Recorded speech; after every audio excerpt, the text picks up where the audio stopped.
அந்த மக அந்த மகரத்துல சந்தோஷம் சந்தோஷம்.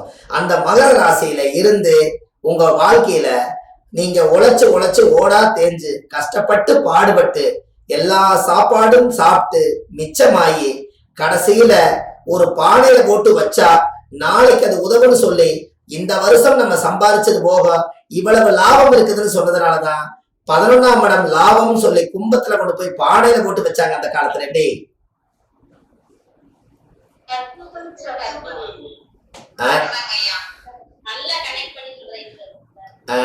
அப்போ 11ஆம் பாவம் தான் கும்பம். அந்த 11ஆம் பாவ கும்பத்துல கொண்டு போய் லாபம் எனக்கு எல்லாரும் பார்த்துக்கங்க, எல்லாரும் பாடுபட்டீங்க, காடு தோட்டம்னு சொல்லி எல்லாரும் பாடுபட்டு உழைச்சு ஓடா தேஞ்சு கடைசியில மிச்சமான பணம் இவ்வளவு பானையில இருக்குது. இந்த பானைய எல்லாத்துக்கும் தெரிகிற மாதிரி அந்த குடும்பத்துல எல்லாரும் ஒன்னா சேர்ந்து வீட்டுக்குள்ளேயே செவரோட செவரா வச்சு அந்த பானையை வச்சு கட்டி அப்படியே ஆனந்தமா அதுக்குள்ள வாழ்ந்தாங்க. அவங்க இறந்து போயிட்டாலும் கூட அந்த திட்டை உடைச்சு அந்த கும்பப்பானை எடுத்து அவங்க அந்த காலத்துல ஈம காரியத்துக்கும் நல்ல காரியத்துக்கும் கும்பம் என்பது சனி கர்மா காரியத்துக்கும் பானையில இருந்துதான் செல்வத்தை வெளியெடுத்திருக்காங்க. அப்படித்தான் வந்திருக்குது.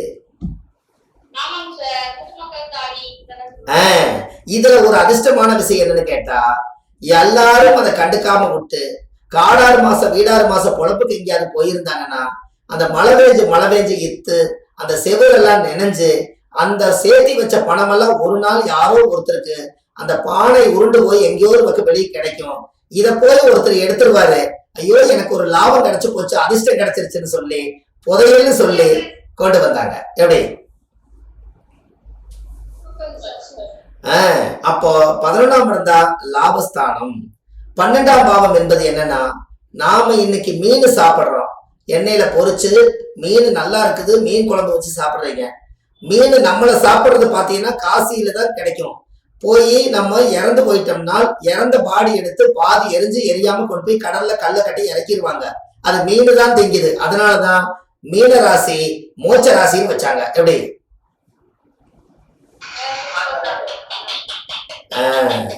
இந்த 12 ராசிக்கு ஏதோ ஒரு சூழ்நிலையில நீங்க சுத்தி வந்துட்டீங்க. இப்படித்தான் ஒரு உயிர் அசுவனியில பிறந்து ரேவதியில போய் மோட்சம் அடையுது. அதனாலதான் யாருக்கெல்லாம் புதனும் கேதும் சம்பந்தப்பட்டிருக்கோ அவங்களுக்கு ஜனனம் மரணம் ரெண்டுக்குமே புண்ணியமானது புதனும் கேது தான். அதனாலதான் ஆரம்பம் முடிவும் புதனும் கேது தான் முடிச்சு கொடுக்கிறாரு. உங்களோட முடிவு எங்க முடியுதுன்னு பாருங்க. அசுவனி நட்சத்திரத்துல இருந்து ஆயிலி நட்சத்திரத்து வரைக்கும் எண்ணினீங்கன்னா 9வது நட்சத்திரம் கடகத்துல வந்து முடியும். அங்க கட்டாயிருது. மறுபடி உற்பத்தி ஆகணும்னா நல்லா பாருங்க, அந்த இடத்துலயே முடிஞ்சு போச்சு. 9 நட்சத்திரம் ஒரு மனிதன் தாண்டி வந்தா 120 வருஷம் ஆயிருதான். 9 நட்சத்திரத்துக்கு 120 வருஷம் அப்ப முடிஞ்சு போச்சு. அப்ப இது மறுபடியும் இந்த குழந்தையை உருவாக்கணுமே, ஆயிலே முடிஞ்சு போச்சு, இனப்பெருக்கம் ஆகலையே, நம்ம என்ன பண்றது அப்படின்னு ஒரு யோசனை. கரெக்டுங்களா?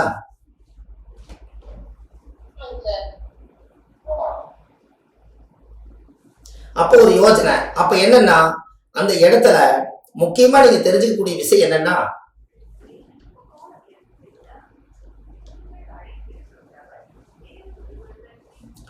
அப்போ முக்கியமானது என்ன அப்படின்னு கேட்டீங்கன்னா உங்களோட வாழ்க்கையில இனப்பெருக்கம் ஆகணுமே. ஆயிலி நட்சத்திரத்து வரைக்கும் அசுவனிலிருந்து ஆயிலத்தோட 9 நட்சத்திரத்துக்கு ஒரு மனிதனுக்கு ஆயுள் முடிஞ்சு போச்சு. அப்ப மறுபடியும் எப்படி இந்த குழந்தை இனப்பெருக்கத்தை உருவாக்குறது அப்படின்னு யோசிச்சு பார்க்கும்போது அப்ப என்ன வருது அப்படின்னா மக நட்சத்திரத்துக்கு ஆணெலி வரும், பூர நட்சத்திரத்துக்கு பெண்ணெலி வரும். இந்த 2 நட்சத்திரம் 16 நாளைக்கு ஒருக்கா குட்டி போட்டு 5ஆம் இடம் என்பது யோனி பொருத்தம்னு 5ஆம் இடத்துல வச்சதுனாலதான் இனப்பெருக்கம்ங்கிறது மக நட்சத்திரமோ பூர நட்சத்திரமும் ரெண்டும் சேர்ந்துதான் ஆணிலையும் பெண்ணிலையும் சேர்ந்து உறவாடி இந்த உலகத்துக்கு இனப்பெருக்கத்தை உண்டு பண்ணதுனாலதான் 5ஆம் பாவ யோனின்னு வச்சிருக்காங்க. எப்படி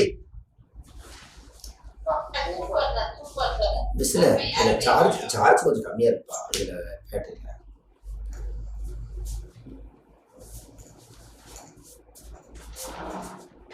இந்த ஒரு நிமிஷங்களா பிஸ்னு இந்த பக்கம் ஒரு நிமிஷம் கேமரா ஆஃப் பண்ணிட்டு இது பிளக்ல குத்தி விட சார்ஜ் சரி விடு இந்த பக்கம். அப்போ யோனி பொறுத்த வச்சிருக்காங்களாம்மா அஞ்சாம் பாவம் ஒரு தினம், தினம் 1, கணம் 2, மகேந்திரம் 3, ஸ்திரீ தீர்க்கம் 4, 5 தான் யோனி. அதனாலதான் அஞ்சாம் பாவம் என்பது யோனி பொறுத்துன்னு வச்சாங்க.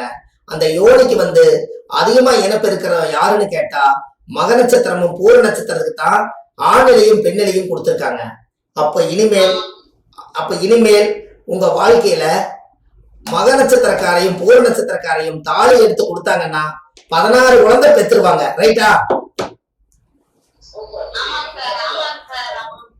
மக நட்சத்திரத்துக்கும் பூர நட்சத்திரக்காரும் ஏன் அப்படி? மகம் என்பது கேது என்பது விதை, பூரம் என்பது ஆதிபராசக்தி. ஆதிபராசக்தி உடைய நட்சத்திரம் அது பூர நட்சத்திரமே.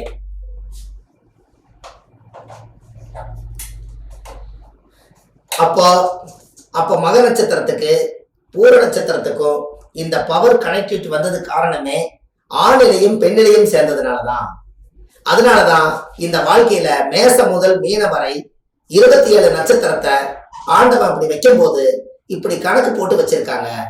நல்லா யோசிச்சு பாருங்க. அப்ப யோனி பொருத்தம் 5ஆம் பாவமா இருந்தா அப்ப அவங்க வாழ்க்கையில நல்லா இருக்கணும் அப்படிங்கிறத ஒரு ரகசியமான ஒரு விஷயத்த சொல்றேன், யாரும் தவறா எடுத்துக்காதீங்க. மேசத்துல இருந்து 7வது ராசி என்ன ராசி வரும்? அதுல என்ன கிரக நீசம்?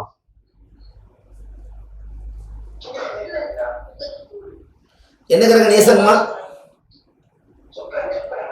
என்ன கிரக நீசம் கேட்டா சுக்கிரனுங்களா?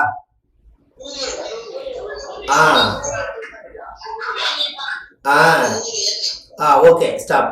சூரியன் தான் நீசம். அப்போ 7ஆம் இடம் என்பது ஒரு பெண்ணுக்கு மேசம் தலை, ரிஷபம் கழுத்து, மிதனம் தோள்பட்டை, கடக மார்பு, சிம்ம வயிறு, கன்னி இடுப்பு, துலாம் சிறுநீரகம். அப்ப துலாம்ங்கிற சிறுநீரகம்ங்கிற இடம் ஒரு மர்மம். அந்த இடத்துல நம்மளோட உயிர் சக்தி எல்லாம் உடம்புல அதிகமான ஹீட் ஆச்சுன்னா உயிர் சக்தி வெளியேட்டா குழந்தை பெக்க முடியாதுங்கிறதுக்காக அந்த இடத்துல ஹீட்டை தணிச்சு வைக்கிறதுக்காக சூரிய மேசத்துல வச்சிருக்காங்க. எப்படி?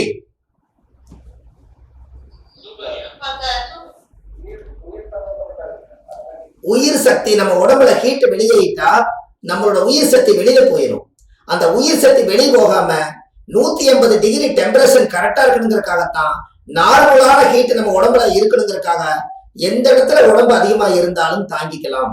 நம்மளுடைய மர்மஸ்தானத்துல உடம்புல அதிகமா ஹீட் ஆனா உயிர் சக்தி வெளியில போய் உயிர் போயிடும். அதனால சூரியனை கொண்டு போய் நீசத்துல வச்சிருக்காங்க. எப்படி?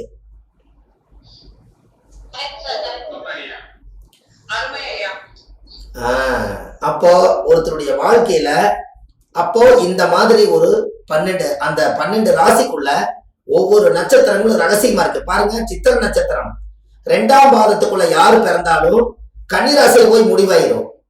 3ஆம் பாதம் 4ஆம் பாதமா இருந்தா துலா ராசியில் போய் முடிவாகும். அப்ப 3 பாதம் 4 பாதத்துல பிறந்துக்கிறவங்களுக்கு மேசத்துக்கு 7ஆம் இடம் கனெக்ட் ஆகும். 2 பாதத்துக்குள்ள பிறந்துக்கிறவங்களுக்கு கன்னி ராசி தான் கனெக்ட் ஆகும்.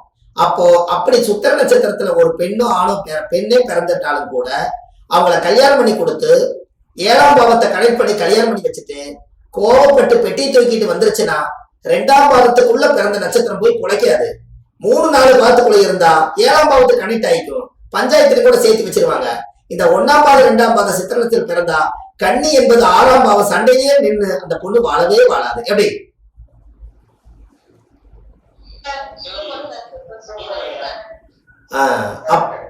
என்னங்க ஐயா?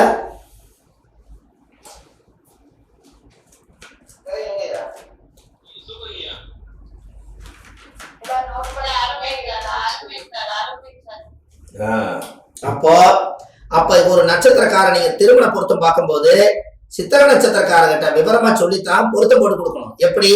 பாருங்க, 2 பாதம் கன்னி ராசியிலே நின்று போச்சு. இந்த பொண்ணுக்கு 7ஆம் பாவத்துக்கு பிறப்பிலேயே தொடர்பு கிடையாது. இந்த பொண்ணு கல்யாணம் பண்ணி கொடுத்து புருஷன் அடிச்சாலும் குடிச்சாலும் அனுசரிச்சு வாழ்ந்துதான் வாழ்க்கை காலம் தள்ளணும். ஏமாந்து கோபிச்சுட்டு புருஷன் வேண்டாட்டு வந்துட்டால் தாய் வீடே கெதினி இருந்துக்கும். கடைசியில் அவங்களுக்கு வாழ்க்கை தடுமாறிடும்.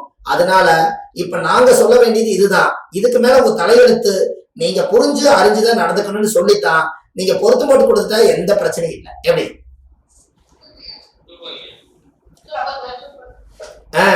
இல்லைன்னா அதோட புத்தி என்ன பண்ணும்? 6ஆம் பாவம் கன்னி.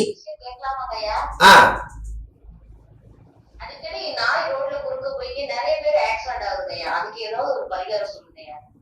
ஆ, உங்களுக்கு ராகு திசை உங்க குடும்பத்துல யாராவது நடக்குதுங்களாமா? இல்லைங்கய்யா, யாருக்கும் இல்ல. இல்ல குடும்பத்துல 3 பேருக்கு சுக்கிரதசை தான் நடக்குது. இல்ல புத்தி ஏதாவது ராகு ஏதாவது இருக்குங்களா? உங்க குடும்பத்துல யாராவது ராகு திசை, ராகு புத்தி, ராகு அந்தரம் செக் பண்ணி பார்த்தாதான் தெரியுங்கய்யா. ஏன்னு கேட்டீங்கன்னா உங்களுக்கு நான் உங்களுக்கு ஒரு நாய் இது அடிபட்டு போறதுக்கு நான் உங்களுக்கு இப்ப சொல்றேங்கம்மா, சரிங்களா?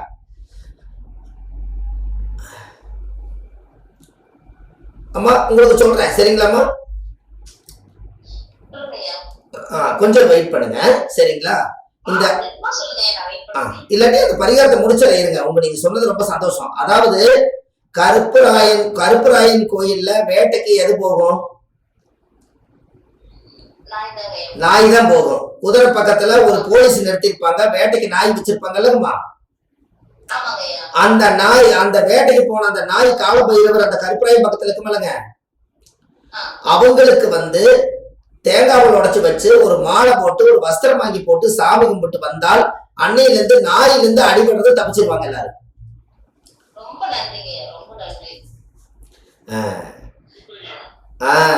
ஏன்னா நாய் வேட்டைக்கு போகும்போது அது அது சார் நல்லா தெரிஞ்சுக்கங்க. நீங்க அம்மா உங்க பேர் என்ன?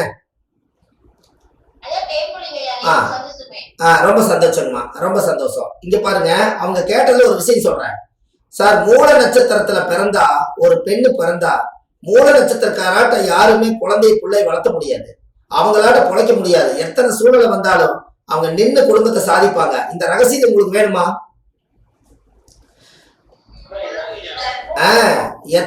எத்தனை பெண்மணிகள் எத்தனை பேர் சிரமப்படுறாங்க, எத்தனை பேருக்கு கல்யாணம் ஆகாம இருக்குது. அதுக்கெல்லாம் ஒரு பரிகாரம் சொல்றேன் பாருங்க. திருவாதிரை நட்சத்திரம் ஆண் நாய், மூல நட்சத்திரம் பெண் நாய். இந்த பெண் நாய் குட்டி போட்டுச்சுன்னா அது குட்டி தூக்க வர்றாங்கன்னு சொல்லி எல்லாரும் அது கடிக்க வரும். அப்ப கடிக்குதுன்னு சொல்லி போட்டு இங்க தடி எடுத்து நாயை போட்டு அடிப்பாங்க. அப்ப இந்த இடத்துல நம்ம குட்டி கொண்டு விடுவாங்கன்னு சொல்லி ஒரு இடத்துக்கு 2 இடம் அந்த குட்டி வாயில கவிட்டு போய் அந்த குழந்தைகளுக்கெல்லாம் பால் குடிக்கிற மாதிரி ஒரு குழிய மண்ணு தோண்டி அது ஒரு சேப்பா படுத்து